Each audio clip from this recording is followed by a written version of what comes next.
Welcome to Antarctica Did That For Me. We're a podcast for everyday people with a little adventure in their hearts. We're Carrie and Casa, and we've spent huge chunks of our time living and working in Antarctica. Welcome to a journey that changed our lives. We hope it will change yours too. Hello, everyone, and welcome to the Antarctica Did That For Me podcast. My name is Carrie Nelson, and I'm one of your co-hosts. Let me introduce you to my other co-host. I'm Casa Grant. Thanks for being here with us. Yeah, Casa, I'm so excited to talk to you about one of my favorite places in the world, Antarctica. And I know we thought this was an episode that we just kind of had to do at this point in the podcast. Do you want to talk about why that is a little bit? I mean, this is the questions that we get asked a lot about just our experiences down there. And so you and I met at McMurdo. That's the only station I've really spent time at. So this is going to be definitely more McMurdo focused than the rest of the continent. But these are the questions that I definitely hear over and over when people ask me, oh my God, she lived in Antarctica. What was it like? Yeah, and I want to know what is even going on down in Antarctica. And when we thought about this episode, I thought, I don't know that I've ever heard a really good comprehensive summary of all of that. So this is our attempt in some fact-based that we looked up to try and give a good overview for you of saying this. And so if this is a little bit of a more information heavy one, that's not what all of these episodes are going to be. However, for this one, we just wanted to give people who are interested a really good look, a big picture of what's going on down there. And then a big picture of the life when Casa and I were working together, the kind of Antarctica we were in working in together, what that life was like too. So Casa, you had looked up a lot of information. Thank you so much for this. But do you want to just talk a little bit about the big picture of Antarctica and who's down there anyway? How many people are down there? Yeah, so I think it's really important to just start with a little bit of the history of Antarctica. I actually cannot answer how many people are down there, to be honest. But you might know more than me on that one. That's what Google's for. Yeah, exactly. But there's 70 permanent research stations. There's 29 countries with those permanent research stations. Obviously, our take on Antarctica and community and society is different because we have not been to those other stations necessarily. The U.S. has 3 stations that we really focus on, but we also have a lot of field camps that are specific to different types of science that are happening. But it started in 1959. And a couple of research vessels. Yes, exactly. The research vessels too. Thank you. It started in 1959 when the Antarctic Treaty was signed and ratified in 61. So it was signed in 59, ratified in 61. And it really tried to create an international agreement around Antarctica. And that was to demilitarize Antarctica. To establish it as a zone free of nuclear tests and the disposal of radioactive waste, and to ensure that it's used for peaceful purposes only, and also to promote international scientific cooperation, which happens a lot actually. And then also nobody owns it, so there's no disputes around territory of Antarctica. So that was the intent of the treaty, and that is what that we've been operating with since that time.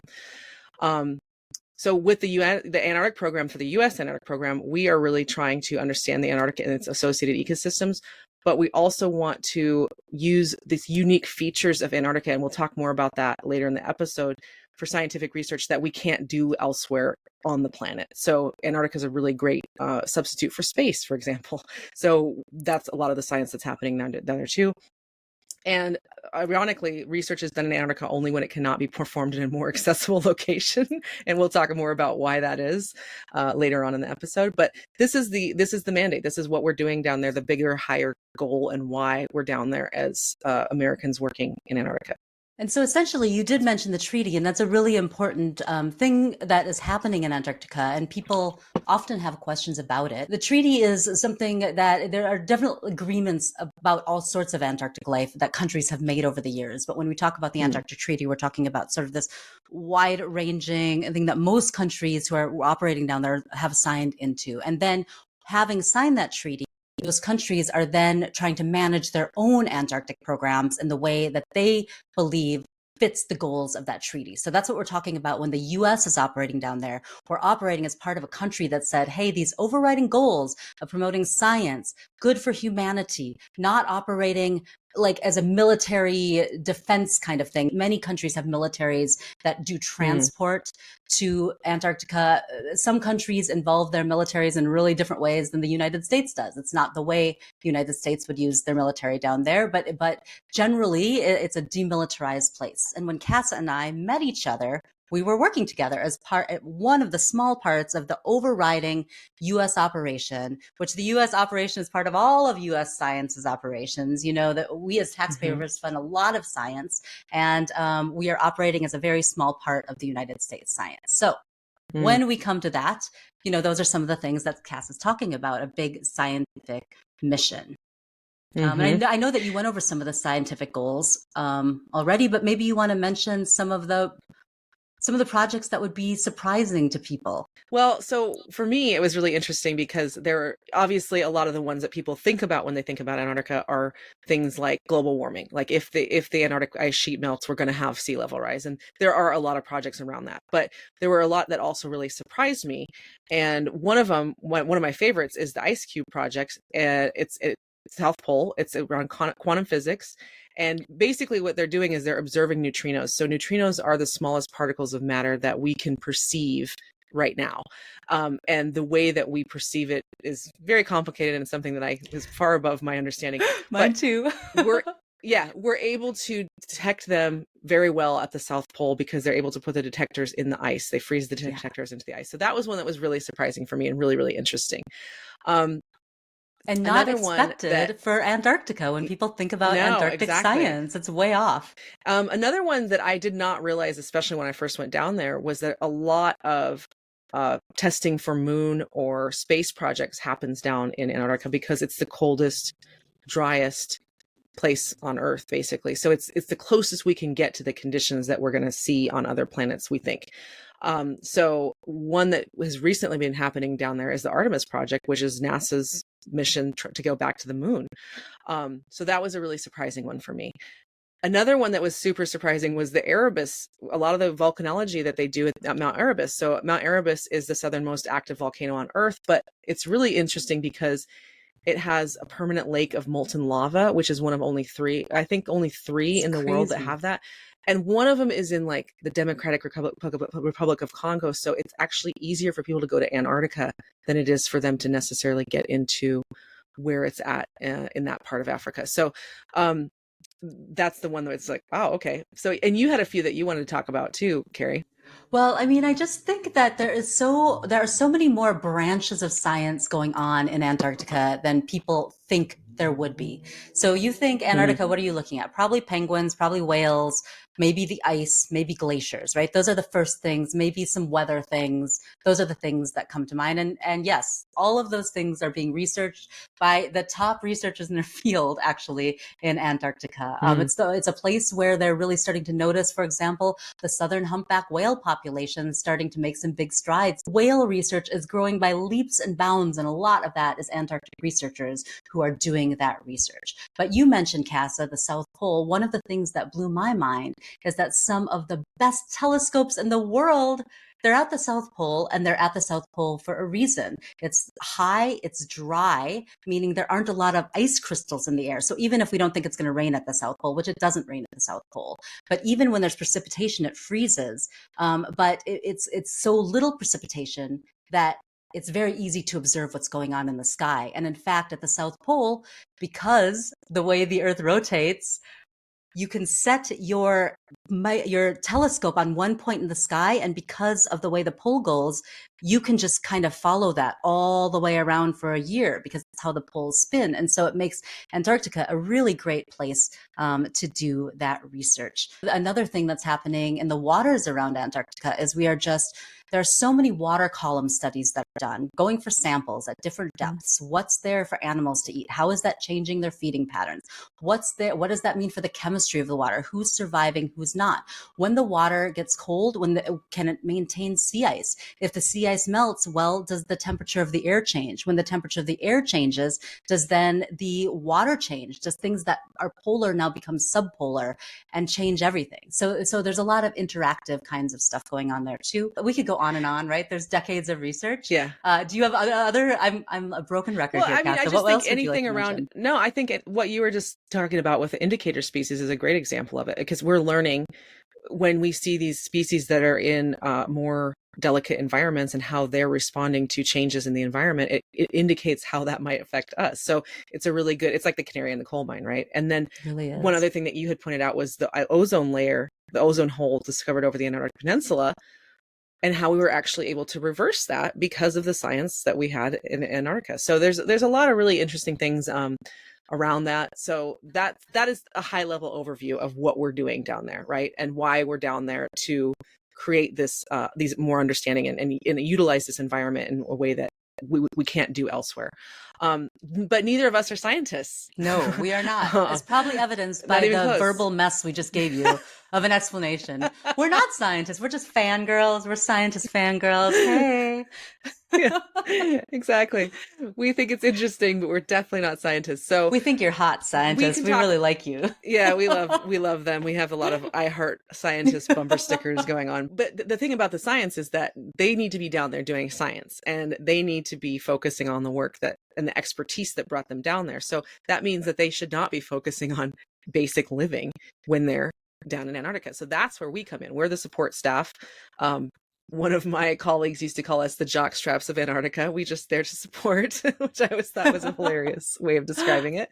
But again, we're going to talk mostly about McMurdo. This is not typical for every single station down there by a long shot, because McMurdo is the largest station on the continent. So Just to it's give a people an town of idea of the scope of it, McMurdo Station, there's no other place like this on the continent. Often we'll have 1,000 people or more living there at a time.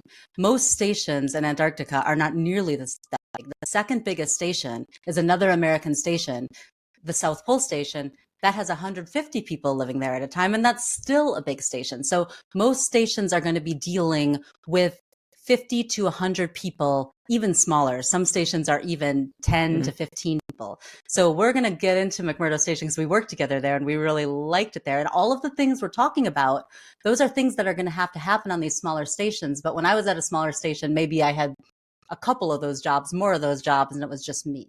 So we're talking about this broken out, the description you're going to get. A lot of people will recognize, a lot of Antarcticans won't recognize that as their life, but kind of some things you'll recognize. These are the questions that people ask me a lot because they're just curious about what it is like to live down there. And so I started with the living and thinking about inputs and outputs, right, as humans. So the first thing that came to mind was housing and living, right? So we live in dorms. We have dorm rooms that we share with other people, especially during the summer. In the winter, usually you will get your own room because it's a smaller population and it's a longer run. So people need a little more privacy in the winter. In the dorms, you're sharing with up to I've had 6 people, 10 people. There can be dorms that have pretty large groups of people, but generally those are for people who are kind of just moving through to field camps and what have you. If you're at McMurdo, you're generally going to have just one or up to 3 or 4 roommates, depending on your seniority and how long you've been coming down and stuff. For food, we have, so the Navy actually used to be the people who ran at McMurdo for us. That was the first group that was down there, and then private, what we call them, private enterprise, but other contractors took over, I think kind of mid 80s. Don't quote me on that, but we still have a lot of Navy language because of this, because they were down there first. So we call the cafeteria the galley, for example. So we have a huge cafeteria. There's lines that you go through to get whatever food you want. They have it kind of sorted out by category. Depending on the time of year and how many flights we've had, you might get some what we call freshies, but you also may not. So that's something that can be very exciting for people when it's freshy time. The food is stuff that's canned or frozen. Honestly, stuff that will be able to last down there for at least a year, a lot of it, unless it has to be flown in if it's fresh. And so, actually, I'm very impressed with the level of food that they create based on what they have, honestly. So yeah, it depends on your eating, and you can definitely choose certain aspects of that. And then one thing that Carrie worked in quite a lot was the store. So do you want to tell us a little bit about the store? Yes, at the American base, and I think, the other bases too will have large to big places where people who live there can pick up very simple things, little health and beauty things, or things with Antarctica printed on them.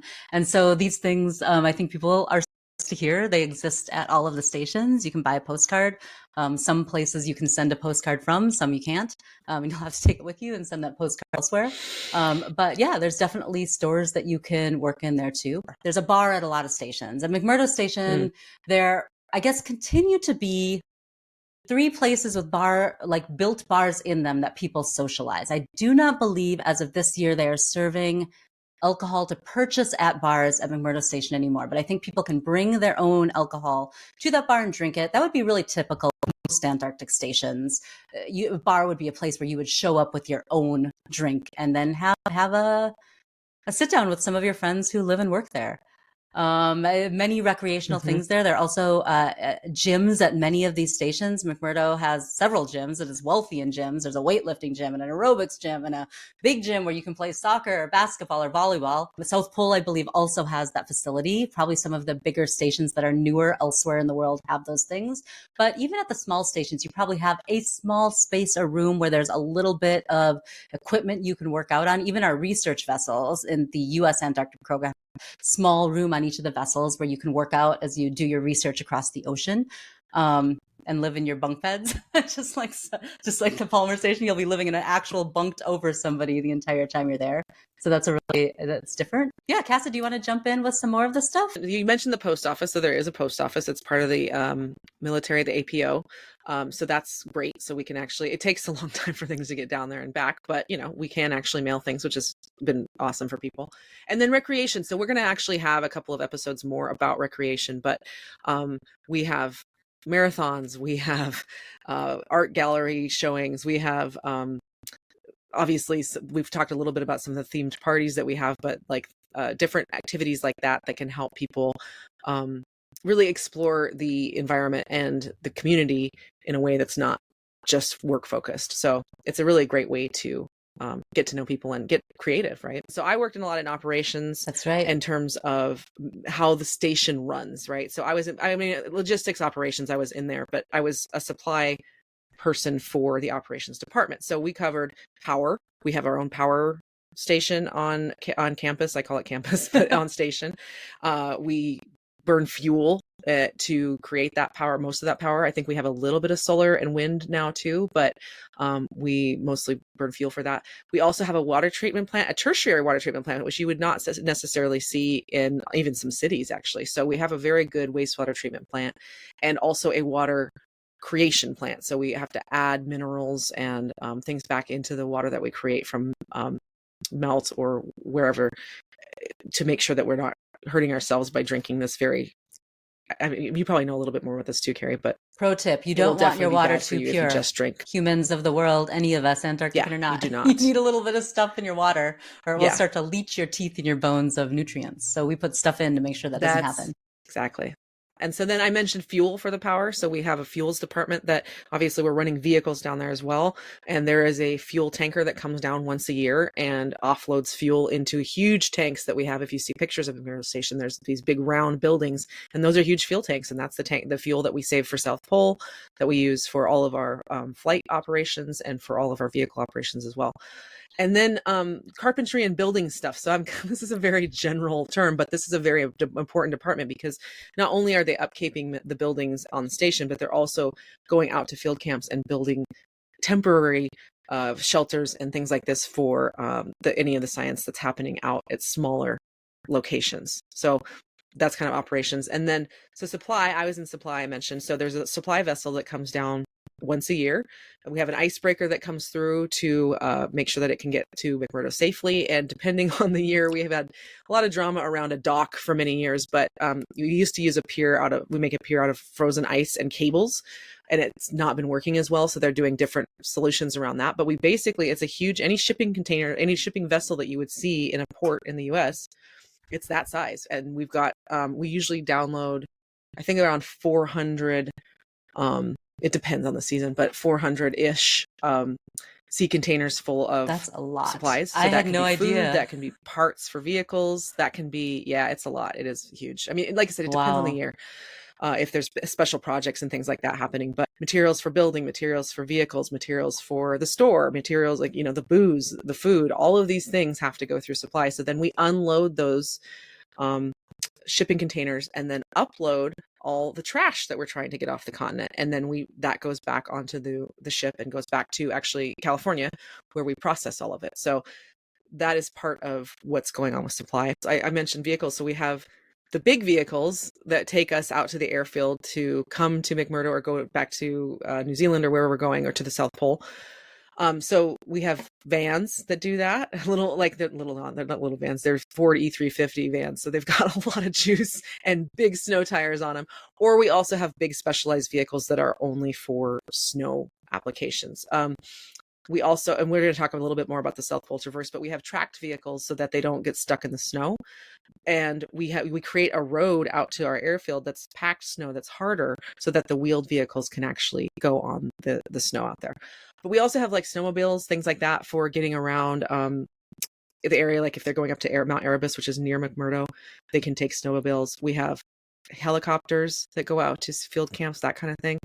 And then we have airplanes. Do you want to talk a little bit about the airplanes, Carrie? Sure. Well, a lot of the bases in Antarctica will use airplanes to get in and out, and the big granddaddy of all is McMurdo Station, which was famous for building several ice airfields for a while. And I'm not sure, it's been a while since I've been in McMurdo. I don't know what is capable on the ice anymore. They're still building at least one ice runway, and the others I think are seasonal. Yep. But in the case of the U.S., Yeah. these are FAA certified airfields. The FAA comes down, takes a look at what's going on. You have to have all the support as far as firefighters and emergency equipment that any airfield certified by the FAA would need to have. And there are huge military planes along with small planes that land on this airfield. So the planes are as large as a C-17, a very you see that plane in the news a lot as it rescues a lot of people from one place or carries a lot of supply to one place. It's the National Guard out of New York that's running that plane for us. We also have military planes, the C-130s, but there are smaller planes that operate down there too. Our friends from Canada do not have an Antarctic base, but oh my goodness, are there Canadians in Antarctica? They're flying planes by a company called Ken Borek Air, and they really fly for countries all over the world, but the Americans also, we also contract their services. And so we see small planes, they're really Baslers coming down, or, small planes going all over the continent. And even planes as small as helicopters are used for small field work in Antarctica. They're not on the airfields. They're using their own helipad. They're brought down probably on a C-17, unloaded, and then assembled and then used. Mm-hmm. But it is, you're going to see plenty of planes, especially if you're working at McMurdo Station. Now, I've been at stations where you're not going to see any planes. Most of the traffic in and out of some of those stations is by boat. But, when you're working where Casa and I are, it is not a quiet place, Antarctica. It is loud. It's like an airfield. You're going to hear the planes coming out. You're going to hear the helos going over. So that's definitely part of life there. I was surprised at how much more I got into airplanes from working at the airfield with shuttle. Yeah. When I was in shuttles, much was my first job down there, because I thought airplanes were fine. They're cool, whatever. But like being down there and really working with them and seeing, and some of these are very custom. They actually replace the wheels with skis. That's like right. Some of those Twin Otters that the Ken Borek Air guys fly, they can land. I mean, you just wouldn't believe where they can land these things. It's amazing and really cool to see. So I think that the aviation is a really interesting part of it. And again, that airfield that you were describing, Carrie, is they pack snow so hard that it becomes like concrete, and that's how those planes can land, like especially the C-17 and the larger planes, which actually cannot come down during the warmer parts of the summer because the airfield is too soft. So we landed them on the permanent ice shelf that has snow packed over it, and that is a nice smooth place we should make for them that to point, land, basically. though. But it's a ton of maintenance. There are ski fields that are only for the airfield is a lot of maintenance, and there are yes, places that only wheeled ones are okay to land, and there are places that wheeled ones are not okay to land, and that's why they're building different airfields around McMurdo Station and other places. Correct. And like at Pole, they will be using skied airplanes because that's what can get down there, right? So they used to fly the fuel down to pole and use a lot of missions. And we're going to talk more about this in another episode about the South Pole Traverse, which is actually an overland traverse with the primary mission of taking fuel to pole so that South Pole has enough fuel for the whole year. But that's another episode to come. So then I mentioned waste a little bit around how we upload the waste and take it back to the US. And that's a big department. So down there, waste, it's a much more closed loop, which is really great around waste. So there's a very strong, what we call SCUA, which is a very strong recycling program. If you don't want something, you put it in a place called SCUA or a cupboard. Every single dorm has a cupboard, and everybody goes and looks in SCUA. Ooh, I found this in SCUA. It's so great. So we're going to have an episode around that. SCUA is so great. And so, but the waste department has to gather things, sort them, make sure that they are properly categorized, but also reuse the things that we can as well. So, and then the last thing with logistics is communications. So we still use walkie-talkies down there a lot. We still use beepers a lot. And we have internet down there. We've gotten better internet recently, I think. It was definitely kind of an olden time vibe when I first got down there, in terms of always having to have your walkie-talkie or two. Sometimes you have to have two channels that you're monitoring depending on the department you're in. You need people to go out and maintain those communication towers and make sure that all of that is working as well. So those are jobs that people have. With science support, so obviously that all is science support, but there's more specific science support around field camps. Do you want to share a little bit about field camps? Yeah, I mean, I think the world of Antarctica is not just, it is very much a lot of permanent bases, but many of those permanent bases by all of the countries all over the world also support a lot of little kind of ancillary bases. And those are field camps. The US I don't even know what the number is, but it's an enormous amount of field camps. Some are built there, and some people are just going there and tenting in a certain area, doing some research and coming back. But all of that is a bunch of kerfuffle and jumble, and a lot of labor for people who work in construction, a lot of labor for people who can help support those missions through being experts about living and working in the field, putting that gear together, fixing the vehicles, and being really just dedicated to that field camp experience, not even the big McMurdo Station experience. So there are a lot of people just kind of living and working in the area of Antarctica around the big bases, but you could never walk there in a day. You'd have to fly to those places to get there. So people imagine Antarctica, there's a lot more people and a lot more places than you think. And if a scientist has a dream to go to a place and study a certain place, that's the time that they start to make a grant and talk to their program and just see, hey, can you support this? We really want to get to this area. We think that that's very important for this reason and this reason. What can we do? Sometimes the answer is nothing. When our funding is low, nothing. When people are funding science, a little bit more, that's the deal. But there's a lot of jobs. And then externally, some of those scientists, not all of them, will come back and take care of their research or support projects in those field camps from McMurdo Station itself. And that is a really big facility called Prairie Lab. It was at one point the most expensive building in the world per square foot because of the weirdness and the labor and the logistics that it took to put that thing together in the conditions that it took to build it in Antarctica. It's no longer in that category, but a lot of scientists are working out of this huge facility at McMurdo Station. If you're a worker, say in waste, or you're a worker, say in logistics or in the store, maybe I saw them a little bit more, but the world is so big, you might not even at McMurdo Station run into a lot of grantees and scientists. There's just so many people there. At smaller stations, you're pretty interactive. They're doing dishes right along with you.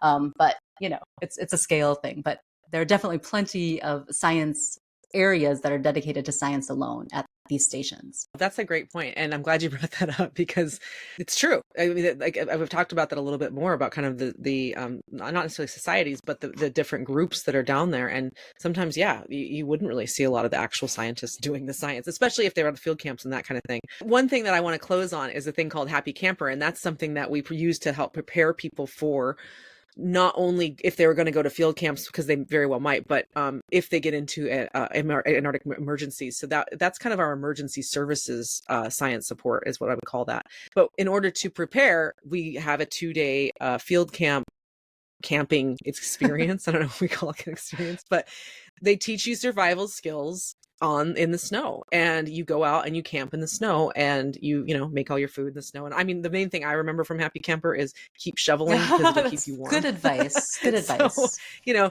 for life in general. I mean, and also eat enough and that kind of thing. Keep shoveling. You'll get through it. Keep shoveling. But You'll get through it. So that is one of the things. We have emergency services. We have firefighters, as we've mentioned. We have people, obviously medical support, so that if there is an emergency, and we will talk about that later on too, people are actually going to be able to be taken care of. So nobody's going to hopefully get hurt or die down there. So that is kind of our overview episode of especially McMurdo. There will be more detail for sure. I'm sure we've forgotten things, but this is kind of a good foundation for you to understand our experience and our lens that we're looking at a lot of this through. Thank you again for listening. We always love having you here. And if you have questions, please reach out. Like, I'm sure people will have questions. So come to our any of our social media pages. You can leave us messages there, etc. And you can let us know what you thought, or if you have other questions that we didn't go into. We would love to answer them. Thanks, everyone. Thanks again for listening. Thanks for listening to the Antarctica Did That For Me podcast. If you enjoyed this episode and you'd like to support our efforts, we would love it if you would tell your friends. And if you leave us a review on Spotify or Apple, it will help us find more of our fellow adventurers. We release a new episode every Tuesday, and we are a video and audio podcast, so you can watch or just listen. We're on Spotify, Apple, YouTube, and more, or find everything, including links to our social media, at our website, antarcticadidthatforme.com. Thanks again for listening, and until next week, keep thinking about what opening your own heart to adventure could do for you.